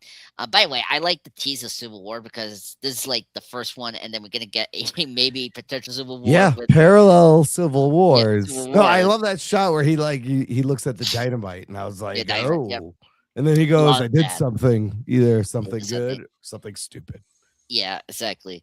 And that was such a good visual like shot, and like I was like, oh, he's doing something with that, and yep, blow it up. So now in the final section, we now get into Maximus and Sender. That's the Guinani character that we got introduced towards the last episode. So we're back in Area 51, new headquarters for the Brotherhood of Steel, the rebellion led by elderly Quintus or something like that. The actor, this actor I recognize. I was like, who is this actor? Yeah, that dude's been in a ton of things. He's the sorry, everyone. He's the one from Die Hard Revenges, the guy chewing the glasses. In Vengeance, where like Jeremy Irons calls it, and like he's like, "Hello," and I know you're chewing your glasses, and that was him. This is that guy from. This guy's been in everything. He's like one of those guys. Yeah, he's one of those guys. So the rebellion is kind of like seemingly falling apart because of the arrival of this character Sender Harkins. By the way, I can't believe his last name is Harkins. I was like, oh my god, Sender Harkins from the Commonwealth. And like the other rivals are kind of like not happy that he's here, and like the elderly reminds his group that the Commonwealth began as an act of rebellion, and then he kind of explains that before the war, the ordinary captain named Roger Maxison or Max. I'm losing my mind with these names. Was sent to research center in California. When he saw the experiments going on with the human subjects, Roger asked himself if he served his god or his government, and he chose God. I was like, okay, and he shot the scientists and everyone who tried to stop him and defy his government. But he was saved so he could found the Commonwealth. I was like, okay, yeah, the speech doesn't remove his group again. Industry parallels, like a very slow episode, but I like the themes and the parallels. I like how the Charlie speech really inspired Howard to move with the mission, but with this speech that we got from the elderly didn't like help this like the fractions to continue with the alliance. And so that one chick leaves, and Maximin comes up with a solution, like, what if we kill Sender? And of course, he like kind of telling his team to behold the some demise of the sword, because he tells them that if you do that, we're gonna literally just start a civil war. And Master tries to point out that it will work if their cause is righteousness. Again, just using the Brotherhood of like their religions against like this idea, but nope, he gets shut down by the elderly, and so he tells Maximus to lead the meeting, which clearly frustrates Maximus. As he leaves, Max runs into Harkness, who talks about how this chapter sucks because the the Celix run everything, and Harkness points out that Quincy is about to make a huge mistake, and that the Brotherhood that he believes in fights against the chaos, and forming a rebellion sounds like a lot like chaos, which is kind of true. Rebellion is chaos. A really good line, and forming the rebellion. Oh, sorry, I'm just catching up on my notes here. Back East, Harkness says it's people like him and Maximus, the ones who bleed for the cause. They are the leaders. And Maximus agrees to talk to Harkness, who says that this isn't the first time the Brotherhood has almost fallen into civil war, and that this time cooler heads could prevail. So let me stop there, and let me get to you, Jeff. What are your thoughts on the last part, the Ghoul saving Lucy and blowing up the wall, but mainly this section where we see again Maximus getting shut down by his leader for suggesting civil war, and see him talking to Kunani's character Sender. What you thought about that? Go ahead. Why are we only talking about these little like scenes or whatever? I don't like. I don't really have much to say about that. Like. I mean, we don't have action. The scene with the Ghoul or whatever, like I thought we already went had that happen, but it just made that all that did was make the Legion look dumb, man. So I didn't really, I didn't see the point in that, and the Brotherhood stuff with Kinjani or whatever his name is or whatever. Yeah, he's all right. I didn't expect him to last for a long time on the show because that's kind of how Fallout is. But the Brotherhood stuff in this episode was just sort of okay. Not a lot really happened. I don't really care that Maximus said I can kill him. And the Elder said no, you can't do that. That's obvious. I'm not surprised by that. Move or him saying that. So yeah, I mean it's just whatever, nothing really happened. Yeah, that's the thing. This episode is so slow. We don't it's again. This episode feels like I was reading Collider recap. It feels like a side mission, and we're just pausing with the major storylines and just doing this it feels like a filler episode basically, and we're not moving the plot as quickly as we should. Cyber, your thoughts on the section with Maximus with the Brotherhood and getting frustrated with where his master is kind of leading to the Rebellion Alliance, and then the endpoints where he's talking to Kanani about how they're the real leaders and the leaders above them are just the fake ones and all that. Go ahead. And sorry about my allergies right now. Once again, yeah, I feel I'm on board with Jeff here. This section really didn't do much for me either. I mean, I feel like the whole Brotherhood situation here, it's an interesting and kind of cool type of thing, but overall, I think that how this played out, it just wasn't as exciting as it could have been. I think that there's a lot more they could have done with it. I feel just like what I said in that last section. I think that there's so much that was it just seemed too played out. It seemed too stretched out, and it didn't seem as cohesive as the rest of the episode. And I was a little, kind of once again, kind of checking out a little bit at this sequence because it just wasn't very entertaining. It wasn't anything that I really enjoyed as much as I have in the previous two episodes. And I think that overall, it's still a kind of an interesting, thought process of what's going on with Maximus and the Brotherhood and stuff like that, and kind of his frustration and all that kind of stuff, and what's going on with the Ghoul and everything. I think that it has a lot of great merit, but overall, how they executed it throughout the sequence, I don't think it was executed as good as it could have been. And that's the thing I think why I kept wanting to kind of I was veering off into thinking something else is because it did not capture me like it has in the previous two episodes. And I definitely feel like this episode definitely was one of those third episode type of films that was trying to give you too much when they didn't need to. They could have spread it out a little bit more. And I feel, like kind of what people have mentioned earlier, kind of like the introduction of so many different characters and introduction of these two different factions that, that should get their own kind of one episode arc kind of to kind of introduce them. I think putting them together was a bad idea. And I feel this portion of the episode is a prime example of how that failed. And it's too bad because it would have been really interesting, I think, if they focused on it for one episode and given them the true nature that they needed to really get the story across. So other than that, I don't think that there was much to this section, and I think it was okay. Yeah, and I agreed. Yeah, I'm just surprised how. Well, honestly, Andres, I'm sorry, I don't mean to cut you off, but if you don't mind me just jumping in real quick off Cyber, yeah, sure. Honestly, it's one thing I will say about Fallout is there's nothing about Fallout that gives me like Acolyte vibes or anything like that ever as a show. Like whatever I may say about Fallout, I don't ever get like like Acolyte, cringy kind of vibes like from watching Fallout ever. Yeah, nah. I kind of see why.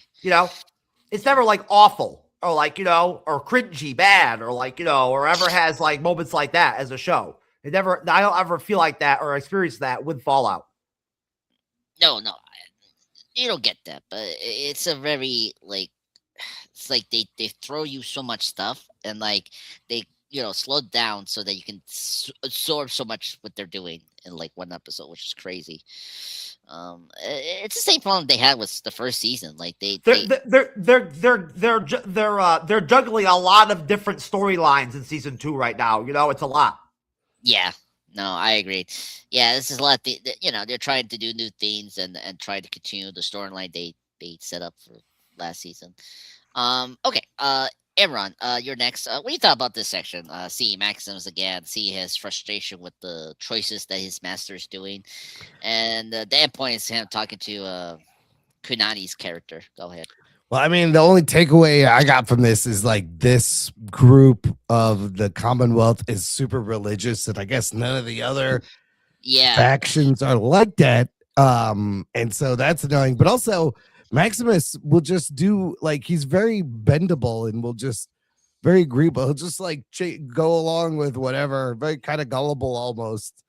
But I do love when he's like hot dog and they get hot dog. But I agree with both of you guys because there were several moments in this episode that lost my attention and I had to go, wait, what's going on? And it was every time they went to the Commonwealth and every time there was a flashback, I kind of like could not hold my attention. And I'd be like, wait a minute, what is this? So it's just a little disjointed and too much being done at once. Even though they give us kind of a fun ending here. But yeah, this part was just like a little transition, whatever. No, thank you for transitioning to that. Because let's get into like the final scene of this episode. So let's get into that. Because after that conversation, Harkness and Maximus are like suiting up. They look for like an unauthorized activity in like an abandoned building. And then this is where they like find a robot. And they this is the best action scene, by the way. I was like, yeah, we got some action. And like you get this like crazy thing where like they're like Harkness is being very cocky. He's showing off, and he brings like this like super slayer like weapon with a hammer. Yeah, I think like, it's great. Yeah, hammer with a blowtorch. I was like, oh my god, this is gonna be funny. And after they destroy the robot, they like hear something else in the building, and they find, of course, like this. How weak this episode is. I like how they are like paying up things. I cannot believe we went back to the factory from the beginning. They found the bottling factory, yeah. The battle factory. I mean, that works. It's good. Yeah, that works. And they found a child ghoul, and it was clear. It's clear that this is the Tyrese warehouse from the beginning of the episode. If you don't know that, so Harkness tells him to come out, and then I think Darius comes out as well. Like he comes out last, by the way. If you notice, he wasn't gonna come out until they were about to get shot. He's like, "Oh, hold on, I'm a floor manager here." Yeah, floor manager here. And Harkness splits the kids into groups of humans and ghouls, racist.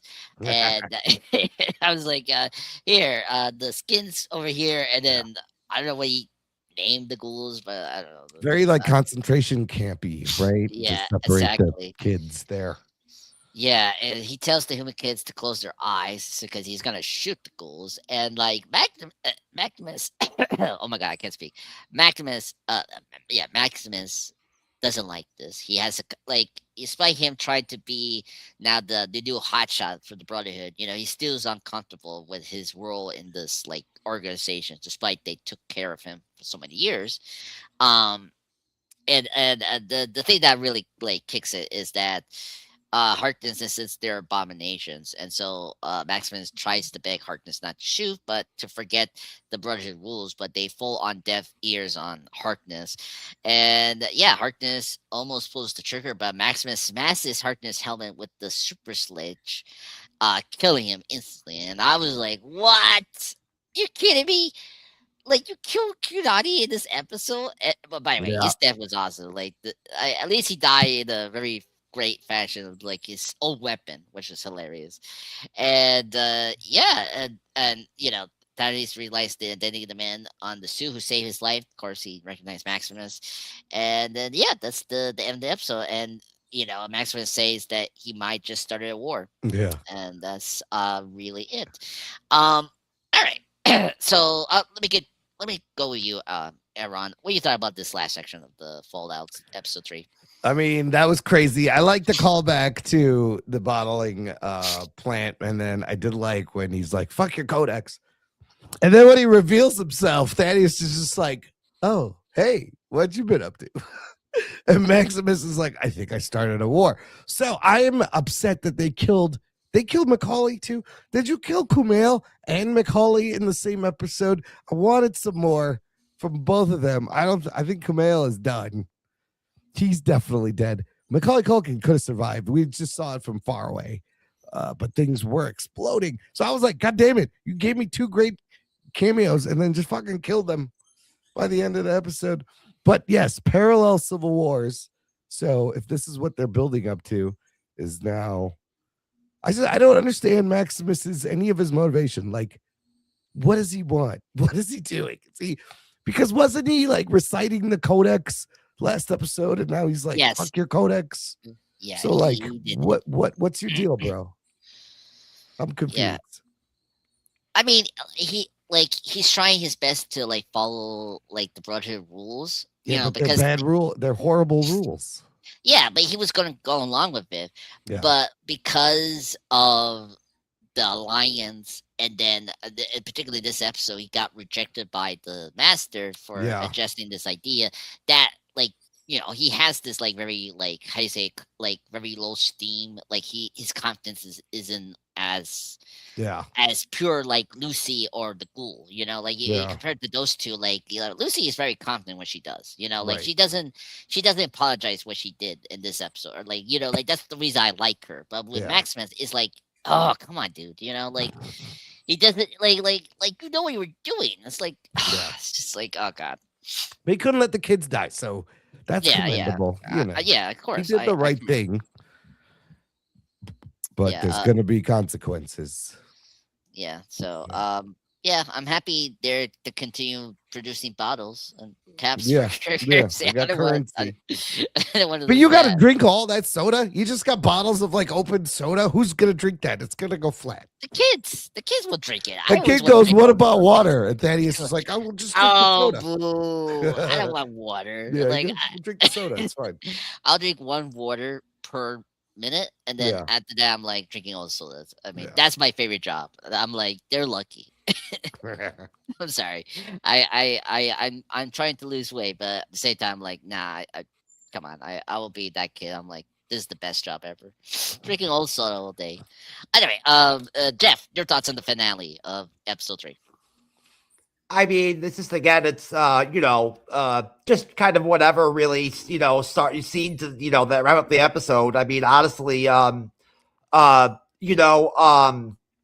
don't really totally understand what the overall goal of the Brotherhood is, really. I don't really even, really get them. I will say that those goofy looking robots with televisions in them are Mr. Handies from the games. And they're pretty neat. I like those. I mean, yeah, Maximus is super flexible. He's pretty much whatever as a guy. Like he's pretty chill. He'll do pretty much whatever.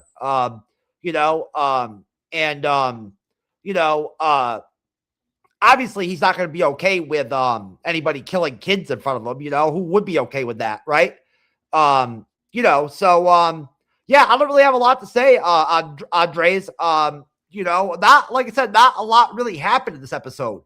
None of our storylines really had any climactic moments or reached any high tension moment. Aspects of their storyline never really happened in this episode. It's just like Cyber said, it's like sort of a typical episode 3s we've seen before other shows that happen sometimes that are just straight filler, and that's what this episode was, like a really fillerish episode. And hopefully, in episode 4, they'll actually pick things up, and we'll actually have some important shit type stuff happen. But not a lot of that happened in this episode.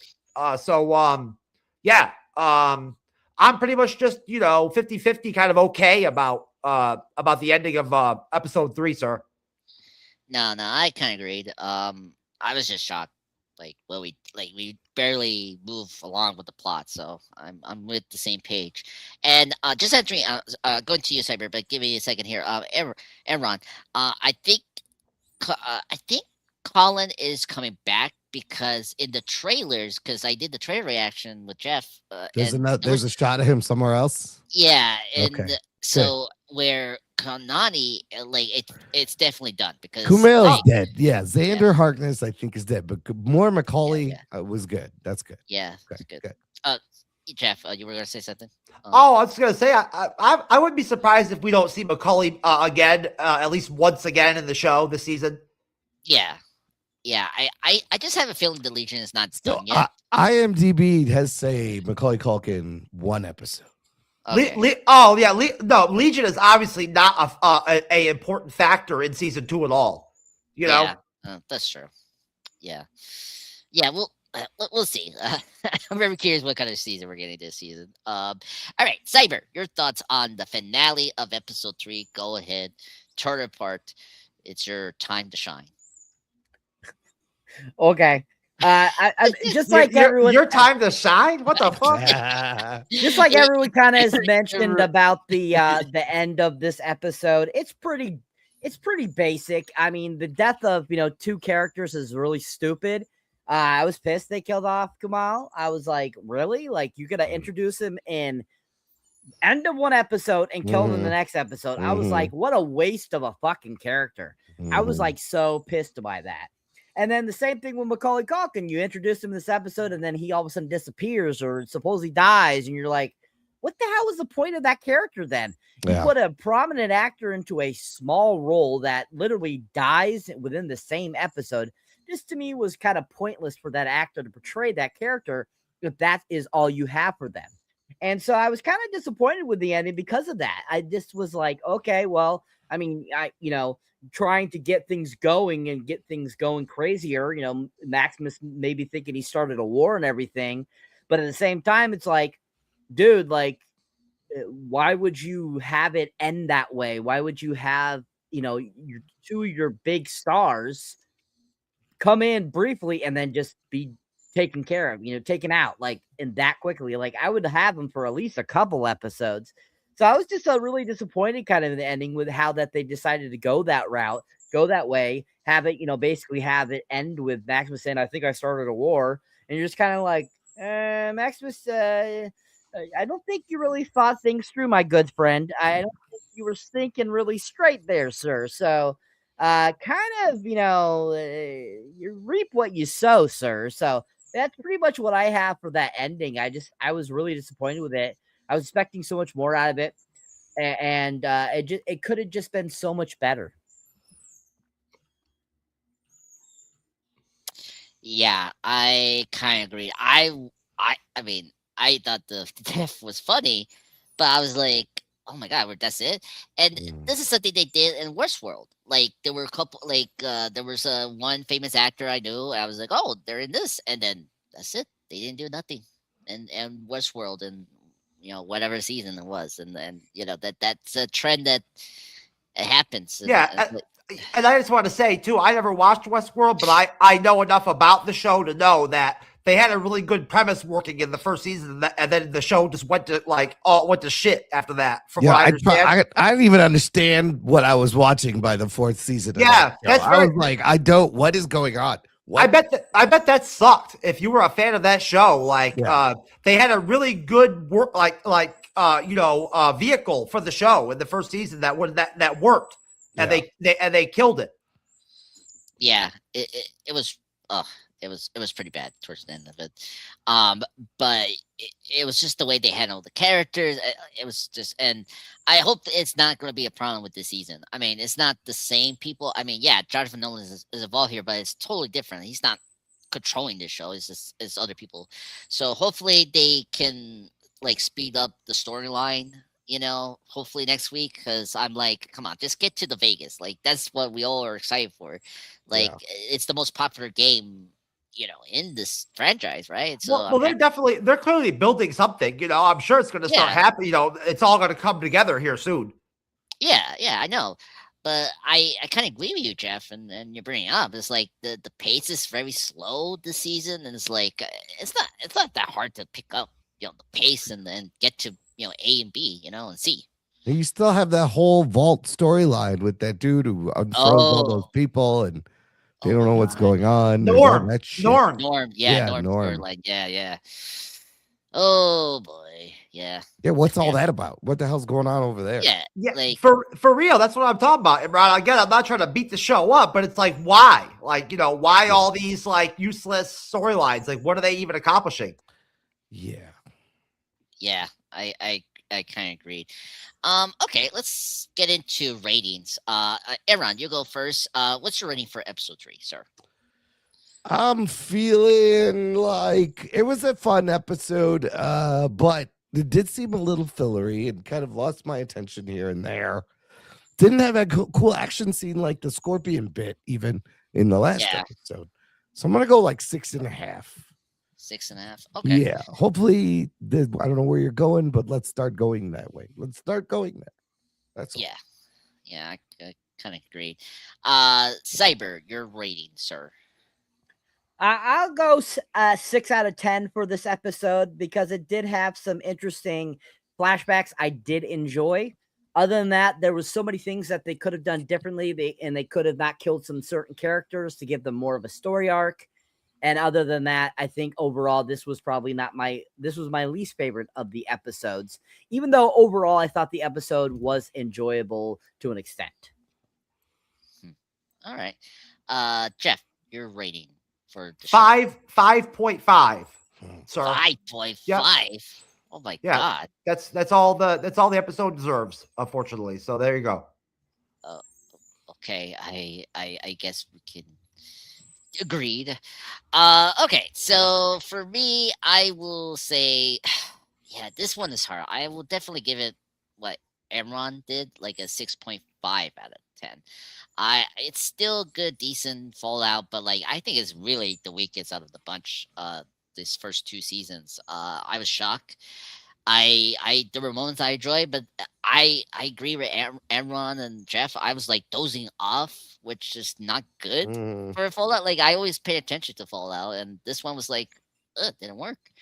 I think the pace was too slow, literally too slow, and just it was a filler episode, which was kind of a shame. But yeah. All right. So that's it, folks. That's the review and discussion on Fallout Season 2, Episode 3. Thank you so much for joining us. Enron, it was great to see you again, sir. Uh, I hope we can see you again in the nearest future of the Fallout Yeah. Fridays. Yeah, and so I'll gonna give it to Jeff to plug this out. And yeah, have a good night, everyone. Okay, sir. Shining a light on you, most definitely, and you're moderating. Great job. This is my time to shine. Hey, Cyber, do your plug, sir. Have at it, brother. All right, folks. So if you enjoy me here on the panel, or if you enjoy me as a moderator, you can check out my solo content. You'll find me under Cyberneticshark. You'll find my most recent review, of course, is Good Boy Still, and you can see my most recent trailer reaction is Cold Storage Still. Haven't uploaded anything new for actual videos recently. Been very busy, all that kind of stuff. You will be seeing something new soon, so keep your eyes out. I've been mostly putting up Sora videos for you guys because those are quick, easy, and fast. I put up quite a few of them recently. Got one of the legendary Prophecy Man, Mothman from Mothman Prophecies. Me and Jake Paul discover him. You will find me as a Tooth Fairy, and then, of course, you'll see some recent mini reviews of some movies I just recently watched. Begonia, Him, Curtains, Iced. Definitely check those out if you have not seen them. Begonia was amazing. Him was interesting. Definitely worth watching those little mini reviews. I'll be having more mini reviews up soon for you guys too as well. More Soras for you guys, so keep your eyes out. Appreciate you guys all out there. Keep on subscribing. Keep on watching. Keep on helping all these other great creators that are on our show, watching that stuff. And don't forget, check out my Patreon. Great stuff. Imran, go ahead, sir. Yes. Well, you can find me every week at the Jock and Nerd podcast, available in all podcast apps. It is an audio podcast. We're also on YouTube. New episodes every Wednesday. We finished up the year reviewing Avatar Fire and Ash, Marty Supreme, Stranger Things Volume 1. The next episode will be our best of 2025 and the finale of Stranger Things. And also in our last episode, we did our most anticipated movies of 2026. But yeah, we reviewed like 27 new releases last calendar year on the podcast. 27 movies came out in 2025. It was a crazy year of movies. But fun geek content every Wednesday for your ear holes. Just subscribe wherever you listen to podcasts. Search Jock and Nerd. That's all. Thanks. I love coming on here for Fallout Fridays. So. We love you, Imran. Yes. Heart for Imran. If I did that, Phil. I don't know how you do that. Like, yeah, you just do that here, or like just do it by chest. I see it. I see the heart. Yes. We definitely hope that we can see you multiple times throughout the year of 2026. And, there's lots of TV coming out this year, so I plenty to talk about. I know that you and your fellow hosts at Jock and Nerd cover a lot of popular and quality television shows like we do. So I'm sure we'll probably cross paths in that direction. Yeah, we reviewed like 15 shows last year also, along with those movies. So I can't. 2026 is going to have some banger stuff, man. Can't wait. That's a lot. 15 shows in 1 year is a lot to review. Yeah. Yeah, it's pretty big. But good luck. I mean, it's, it's fun. Yeah, I like talking about TV, but like that's a lot of shows to review. Like honestly, all together, like completely review. Yeah. Go ahead, Andres. Okay. Just give me a minute. Sorry. Just try to get this done. Secret project. All right. So, hello everyone. This is Andreas Poco Guy. I was your moderator tonight. I hope you guys enjoyed tonight's latest Fallout episode. So, in terms of content, I just posted my first 2026, of course, a big Bond retrospective / review where I reviewed multiple Bond films, the ones that I covered last year. So there I reviewed Thunderbolt, View to Kill, GoldenEye, Spectre, The Wolves Are Enough. You can check out that. And this month I will cut in big clips for the individual films. And then just recently now, I just posted me and Jeff our trailer reaction of the Avengers Doomsday, the one with the confirmation of Steve Rogers, and the Odyssey, the Christopher Nolan's new movie, which I'm very excited for. And yeah, and in terms of shorts, I just recently review Wake Up Demben, a Knives Out mystery. Great installment of that franchise. Love it. I thought it was better than the second film. I highly recommend that. I'm starting a new Arnie clips, starting with the Running Man. Of course, the new movie came out, so I thought, well, let me do the classic '87 film. The famous one I love is when he tells the game host, "I'm gonna break your spine," and then like just destroys the camera. I was like, oh my god. Also in clips, you can check out my top 10 favorite Stan Lee cameos, my top 10 Joker actors and shorts. It's right there. Live streams. I know what to do live streams. So this month, this January, I'm gonna get a couple guest stars. Emra, I want to kind of discuss with you. Hopefully you can join over my channel this month. Yeah. So I'm a big fan of the 28 franchise, the horror, infected franchise. This month is the new sequel, The Bone Temple, which was kind of crazy. We're getting a sequel right away this month already. And yeah, already. So I'm gonna do pretty much a live stream view of the first 28 days later, and then the new installment that we got last year, 28 years later. So those are going to be my next two live stream views. Tonight, I'm going to contact a couple of content creators that we worked previously in the MCU Bleeding Edge.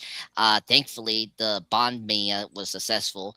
Last month, I just took a break and just hang out with Jeff, before I go back and, do that again.